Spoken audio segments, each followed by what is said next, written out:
Hi అండి, అందరికీ నమస్తే. ఇప్పుడు సోషల్ మీడియాలో ఎక్కువగా వైరల్ అవుతున్న విషయం ఏంటంటే ఈ రేవ్ పార్టీ. అసలు ఈ రేవ్ పార్టీ అంటే ఏంది? ఈ రేవ్ పార్టీలో ఏం జరుగుతుంది? ఈ రేవ్ పార్టీ అనేది 1950లో ఇంగ్లాండ్‌లో ప్రారంభమైందనమాట. తర్వాత కొద్దిగా కొద్దిగా ఈ ప్రతి దేశానికి కరోనా వైరస్ ఎలాగైతే వచ్చిందో అలా ఇది వ్యాపించింది. తర్వాత ఏందంటే ఇప్పుడు ఈ 'తులసి' సినిమాలో వేణుమాధవ్ వండుకొని ప్రతి ఒక్కరు నడుము పట్టుకొని క్లబ్‌లో ప్రతి ఒక్కరు నడుము పట్టుకొని ఊపేస్తా ఉంటారు కదా! అక్కడ ఏ ఏ లేడీస్ కూడా తనని ఏది కూడా అనరు కదా! అలాగే ఈ రేవ్ పార్టీలు ఏందంటే అక్కడ ఇష్టం వచ్చినోళ్ళతో కలవచ్చు, ఇష్టం వచ్చిన డ్రగ్స్ తీసుకోవచ్చు, ఇష్టం వచ్చినట్టు ప్రతిదీ చేసుకోవచ్చనమాట. ఒక్కరితోనే 10 మంది కూడా కలిసే అవకాశం ఉంది. ఒక్కరితోనే 10 మంది కలిసే పని కూడా చేయొచ్చనమాట. ఈ రేవ్ పార్టీలో చెప్పాలంటే వ్యభిచారం కన్నా, అక్రమ సంబంధం కన్నా అతి అతి ఘోరంగా ఉంటదనమాట ఈ రేవ్ పార్టీ అనేది. ఇంకోటేందంటే ఈ రేవ్ పార్టీలో కలిసిన ప్రతి ఒక్కరు ఈ బాగా డబ్బున్నోళ్ళు, దూలపట్టినోళ్ళు ఆహ్, హ్మ్.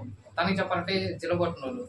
ఈ రేవ్ పార్టీలనేది అసలు ఆ రేవ్ పార్టీలో జరుపుతున్న ప్రతి ఒక్కరు, ఆ పార్టీ జరుపుతున్న ప్రతి ఒక్కరు ఎవరు కూడా అసలు బట్టలనేది వేసుకోరండి. అందరూ ఆడ లేడీస్ గానీ, అక్కడ మగవాళ్ళు గానీ అందరూ బట్టలు ఇప్పేసుంటారండి. అది కూడా ఆశ్చర్యం కలిగేదే విషయం ఏందంటే, ఒక భర్త తన భార్యని వేరే వాళ్ళకి పంపించే పనులు కూడా జరుగుతుంది. అక్కడ భర్త కూడా వాళ్ళ భార్యని పంపించడం కాకుండా దాంట్లో భర్త సాటిస్ఫై అనేది అవుతుంటాడు. భార్య వేరే తప్పు చేస్తున్నప్పటికీ భర్త వాళ్ళ కళ్ళ ముందనే వేరే తప్పు అంటూ జరుగుతుంటది. పక్కనే ఉంటారు. పక్కనే ఉండి ఆ డ్రెస్ మొత్తం విప్పేసి ఉంటారనమాట. రేవ్ పార్టీ అంటే ఈ విధంగా జరుగుతుంది. వీళ్ళు కాబట్టి అందులో ఈ రేవ్ పార్టీలో ఇంచుమించు ఎంట్రీ ఫీజు వచ్చేసి ఒక 50,00,000 రూపాయలు ఉంటదనమాట.